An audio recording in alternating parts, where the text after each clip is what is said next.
दे देना यार। सुनना अरे दे दे तो कहा जाएगी।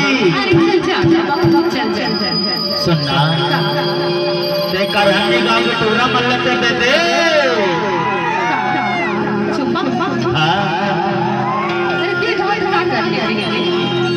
दे दे खतरे पथरा चोला अटका जुल्ले मैं हाँ अटका पसीना बहावत हूँ अभी तक नहीं मिली सुमला अटका मोहा बेहस करहनी गाँव के टूरा मल्ल से जाफेस का कथे तो गोरी गोरी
la la la la la la la la